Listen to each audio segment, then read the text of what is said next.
Hello बच्चों, इस video के अंदर हम चंद्रयान चैप्टर के क्वेश्चन आंसर्स करेंगे। सबसे पहले करेंगे हम आंसर द फॉलोइंग। तो बच्चों, क्वेश्चन नंबर 1 है, Rani was very curious, how do you know. तो क्यूरियस का क्या मतलब होता है? तो क्यूरियस का मतलब होता है जिज्ञासु। मतलब हम जिज्ञासु उस इंसान को कहते हैं जिसको हर चीज को जानने की इच्छा होती है। ठीक है, तो इस क्वेश्चन का मतलब है कि रानी जो थी वो बहुत क्यूरियस थी। ये बात आपको कैसे पता चली? तो आप इसका आंसर लिखोगे, we know because she used to ask many questions. तो बच्चों, हमें कैसे पता चला? हमें ऐसे पता चला क्योंकि रानी जो थी वो बहुत सारे क्वेश्चंस पूछती थी। तो इस वजह से हमें ये पता चल गया कि वो क्या है, वो बहुत ज्यादा क्यूरियस है। क्वेश्चन नंबर 2, वॉट डिड प्रतीक से इन एक्साइटमेंट। इसका मतलब है कि प्रतीक ने एक्साइटमेंट में आके क्या बोला था? तो इसका आंसर होगा, प्रतीक से the India has landed on the moon. तो प्रतीक ने ये बोला कि इंडिया जो है वो चांद पे लैंड हो गया है। Question number 3, who was Nandini aunty. तो नंदिनी आंटी कौन थी? तो आप इसका आंसर लिखोगे, Nandini aunty was a scientist. तो नंदिनी आंटी कौन थी बच्चों? नंदिनी आंटी जो थी वो एक साइंटिस्ट थी। Question number 4, what do the words Chandra and यान मीन्स। तो आपको यहाँ पे ये बताना है कि चंद्रा वर्ड का क्या मतलब है और यान का क्या मतलब है। तो आप इसका आंसर लिखोगे, Chandra means the moon and यान मीन्स व्हीकल। तो बच्चों, चंद्रा का मतलब होता है मून, चांद, और यान किसको कहते हैं? हम यान हम कहते हैं व्हीकल को। अब व्हीकल किसे कहते हैं हम? तो व्हीकल आप उस चीज को समझ लो जिसका हम यूज करते हैं एक जगह से दूसरी जगह जाने के लिए। ठीक है, तो हमारे पास कौन कौन से व्हीकल्स होते हैं? कार, स्कूटर, ट्रेन, बाइक, है ना। तो ये सारे क्या हैं? ये सारे व्हीकल्स हैं। अब नेक्स्ट है question number 5, complete the sentence, Chandrayaan 3 landed on the moon on. तो बच्चों, चंद्रयान 3 जो था वो चांद पे कब पहुंच गया था? तो उसकी डेट थी 23 अगस्त 2023। तो 23 अगस्त 2023 में चंद्रयान 3 जो था वो मून पे पहुंच गया था। अब बी है, think and say, imagine you are invited by the scientist to spend 10 days on the moon, make a list of items that you would like to take with you। तो देखिए, यहाँ पे आपको ये बोला जा रहा है कि मान लीजिए कि आपको साइंटिस्ट जो हैं उन्होंने इनवाइट करा है कहाँ पे रहने के लिए? 10 दिन रहने के लिए मून पे, चांद के ऊपर। तो आपको बताना है कि आप अपने साथ कौन कौन सी चीजें ले जाना पसंद करोगे या आपको कौन कौन सी चीजें लेके जानी चाहिए। तो बच्चा, आप क्या लेके जाओगे? वाटर, पानी, क्योंकि वहाँ मून पे पानी नहीं होता, फूड खाने के लिए भी कुछ नहीं होता। ठीक है, मेडिसिन, ऑक्सीजन सिलेंडर। तो बच्चों, ऑक्सीजन सिलेंडर क्यों? क्योंकि मून के ऊपर ऑक्सीजन भी नहीं है। ठीक है, अगर ऑक्सीजन नहीं होगी तो आप सांस नहीं ले पाओगे, और फिर अगर हम सांस नहीं ले पाते तो क्या हो जाता है? हम मर जाते हैं। तो इस वजह से ऑक्सीजन सिलेंडर ले जाने की जरूरत है। वेट वाइप्स, तो वेट वाइप्स हम किसे कहते हैं? तो जो टिश्यू पेपर होते हैं ना बच्चों, गीले टिश्यू पेपर जो होते हैं उनको हम वेट वाइप्स कहते हैं। अब इसकी जरूरत क्यों है? ताकि हम अपना चेहरा साफ कर सकें या कुछ गंदगी लग गई है तो उसको साफ कर सकें। ओके, फिर आप कैमरा लेके जाओ, बाइनोक्यूलर्स लेके जाओ। बाइनोक्यूलर्स किसे कहते हैं? बाइनोक्यूलर्स हम कहते हैं दूरबीन को। ये किस लिए यूज होती है? ये यूज होती है दूर की चीजों को पास से देखने के लिए। ठीक है, मतलब दूर दूर की चीजें हमें सही से दिख जाए, इसलिए हम इनका यूज करते हैं। फिर आप लेके जाओगे स्पेस सूट, डायरी और डायरी और पेंसिल रख सकते हो आप, और बच्चों आप टूथब्रश रख सकते हो। ठीक है, अब नेक्स्ट है, तो देखिए, लेट अस लर्न। तो बच्चों, इंग्लिश में ना 5 वॉवल्स होते हैं। कौन कौन से? ए, ई, आई, ओ, यू। ठीक है, तो जब कोई वर्ड इन वॉवल्स से शुरू होता है, स्टार्ट होता है, तब हम उस वर्ड से पहले किसका यूज करते हैं? हम एन का यूज करते हैं। ठीक है, और बच्चों, अगर कोई वर्ड इन वॉवल्स से हटके शुरू हो रहा है तो उसमें हम क्या यूज करते हैं? उसमें हम अ वर्ड का यूज करते हैं। ठीक है, अब यहाँ पे आपको बोला जा रहा है कि ये आपको कुछ सेंटेंसेस दिए गए हैं, इनमें कुछ ब्लैंक्स हैं। ठीक है बच्चों, तो इन ब्लैंक्स को आपको अ से फिल करना है।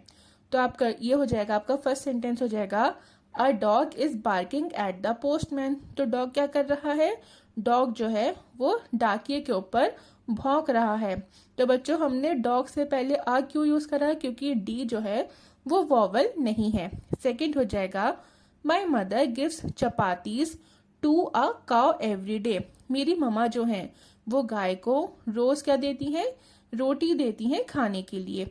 तो बच्चों हमने आ का यूज क्यों करा है, क्योंकि सी जो है वो वॉवल नहीं है।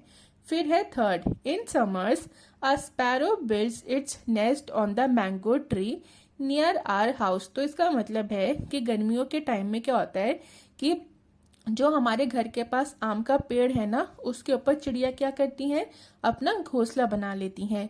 तो हमने आ का यूज क्यों करें, क्योंकि एस जो है वो वॉवल नहीं है। फिर बी है fill in the blanks using an. यहाँ पे आपको क्या करना है, यहाँ पे आपको एन का यूज करना है। तो ये हो जाएगा I saw an eagle yesterday. मैंने कल एक ईगल देखा था। तो बच्चों हम एन क्यों यूज कर रहे हैं, क्योंकि ईगल का जो ई है ना वो क्या है, वो एक वॉवल है। फिर सेकंड हो जाएगा Maya bought an umbrella for the monsoon.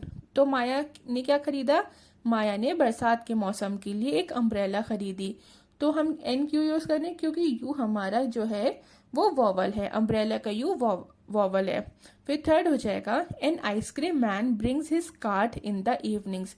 इसका मतलब है कि आइसक्रीम मैन जो है वो अपना ठेला कब लेके आता है, वो अपना ठेला शाम के समय में लेके आता है। तो बच्चों आइसक्रीम का जो आई है वो एक वॉवल है, इसलिए इससे पहले हमने एन का यूज करा है। नेक्स्ट है fill in the blanks using a or an. यहाँ पे आपको ब्लैंक्स को फिल करना है ए से या फिर एन से, ठीक है। तो ये हो जाएगा फर्स्ट सेंटेंस हो जाएगा आपका a brown hen laid an egg. तो एक ब्राउन कलर की, एक भूरे रंग की जो मुर्गी थी उसने क्या दिए, उसने अंडे दिए। तो बच्चों देखो हमने पहले ए का यूज इसलिए करा है क्योंकि बी जो है वो वॉवल नहीं है। उसके बाद हमने एन का यूज इसलिए करा है क्योंकि एग का जो ई है वो एक वॉवल है। नेक्स्ट हो जाएगा an eagle set on a building. तो एक ईगल जो है वो कहाँ पे बैठी है, वो एक बिल्डिंग के ऊपर बैठी है। तो देखिए ईगल का जो ए है, सॉरी बच्चे ईगल में जो ई है वो क्या है, वो एक वॉवल है, इसलिए हमने क्या यूज करा है, हमने एन का यूज करा है।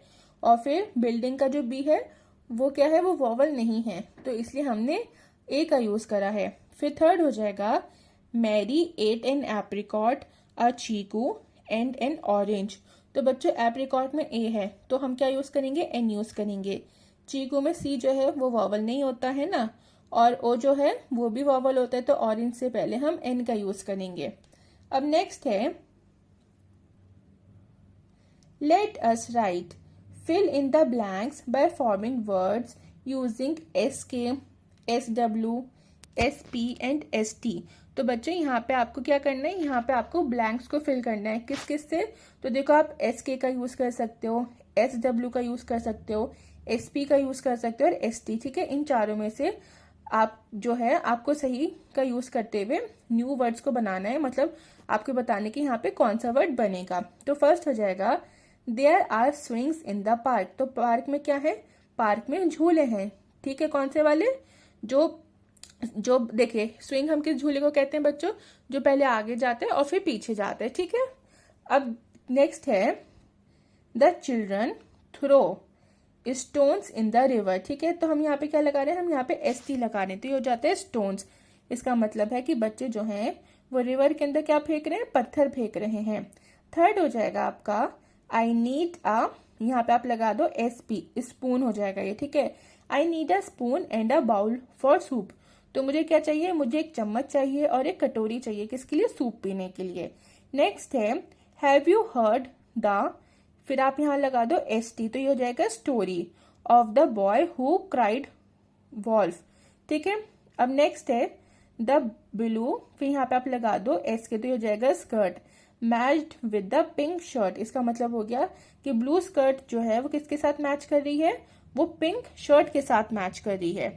नेक्स्ट है डिस्क्राइबिंग द मून। तो बच्चों यहाँ पे ये जो आपको बॉक्स दिया गया है ना, इस बॉक्स के अंदर आपको मून की पिक्चर बनानी है, तो ये आप खुद से बना लीजिएगा। फिर उसके बाद आपको क्या करना है, उसके बाद आपको मून के बारे में लिखना है। तो आप लिखोगे the moon is sphere in shape. तो बच्चों मून की शेप कैसी होती है, स्फीयर होती है, ठीक है। It is the only natural satellite of the earth. तो मून क्या है? मून जो है वो अर्थ का सिर्फ क्या है? सिर्फ एक अकेला नेचुरल सैटेलाइट है, ठीक है। It is made of rock and dust. और ये किसका बना हुआ है? ये बना हुआ है रॉक का और डस्ट का। It moves around the earth. और ये क्या करता है? मून जो है वो हमारी अर्थ के चारों तरफ चक्कर लगाता है। The moon does not have its own light but reflects sunlight. तो बच्चों देखिए, मून की ना खुद से कोई रोशनी नहीं होती, ठीक है। उसकी खुद से कोई लाइट नहीं है। वो क्या करता है? वो सनलाइट को रिफ्लेक्ट करता है, ठीक है, इसलिए वो चमकता है। उसकी खुद से कोई भी लाइट नहीं है। नेक्स्ट है fun with words. There are 7 days in a week. तो बच्चों एक हफ्ते में कितने दिन होते हैं? एक हफ्ते में 7 दिन होते हैं, 7 days होते हैं। किसमें? 1 week में। Sunday is the first day of the week. तो संडे क्या होता है? संडे जो है वो पहला दिन होता है किसका? हफ्ते का। Monday is the second day of the week. और मंडे क्या है? मंडे जो है वो सेकेंड डे है। Tuesday is the third day of the week. और ट्यूसडे क्या है? वो हफ्ते का तीसरा दिन होता है। Wednesday is the fourth day of the week. और वेंसडे क्या है?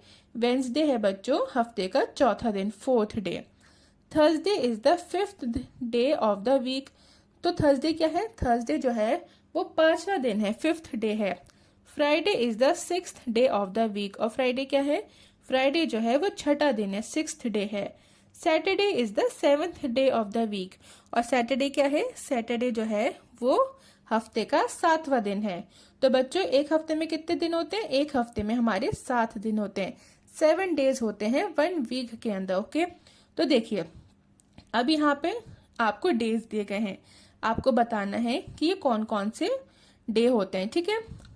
तो देखिए संडे जो है वो फर्स्ट होता है, मंडे सेकंड होता है, ट्यूसडे जो है वो थर्ड होता है, वेंसडे फोर्थ होता है, थर्सडे फिफ्थ होता है, फ्राइडे सिक्स्थ होता है और सैटरडे बच्चों 7th होता है। अब है लेट अस डू। तो ये एक एक्टिविटी है, आप इसको खुद से कर लीजिएगा। इसमें क्या करना है? इसमें आपको न्यूज़पेपर से, मैगजीन्स से क्या करना है? चंद्रयान 3 के बारे में जो न्यूज़ेस है ना बच्चों, उनको आपको कट करना है और एक चार्ट पेपर पे लगाना है। फिर उसके बाद है लेट अस एक्सप्लोर। तो इसमें क्या है? इसमें आपसे पूछा जा रहा है कि क्या आप चांद के बारे में, मून के बारे में कोई स्टोरी या सॉन्ग जानते हो अपनी मदर टंग के अंदर? और अगर जानते हो तो आपको बताने कि वो कौन सा है, और नहीं जानते तो आपको अपने फैमिली मेंबर से पूछना है। तो बच्चों आप लिख दो yes I know a poem. हाँ मैं एक पोएम जानती हूँ। तो बच्चों आपको याद होगा आपने अपनी फर्स्ट क्लास की हिंदी की जो बुक है ना, कौन सी? सारंगी, उसमें जो पहला चैप्टर था कौन सा? मीना का परिवार, है ना। उसके अंदर एक लास्ट में पोएम है, कौन सी? चंदा मामा दूर के।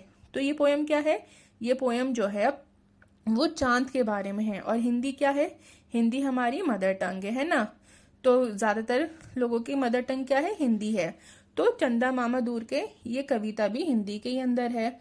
अगर आपकी मदर टंग कोई और सी है तो आप अपनी मदर टंग के अंदर चांद के बारे में कोई कहानी या कोई पोयम हो तो आप उसको बता सकते हो, ठीक है। आई होप आपको ये वीडियो अच्छी लगी होगी और पसंद आई होगी। और बच्चों अगर वीडियो अच्छी लगी और पसंद आई तो प्लीज़ वीडियो को लाइक और चैनल को सब्सक्राइब कर दें। और प्लीज़ बेल आइकन को भी प्रेस कर दीजिएगा ताकि जब भी मैं कोई न्यू वीडियो अपलोड करूँ तो आपको उसका नोटिफिकेशन मिल जाए।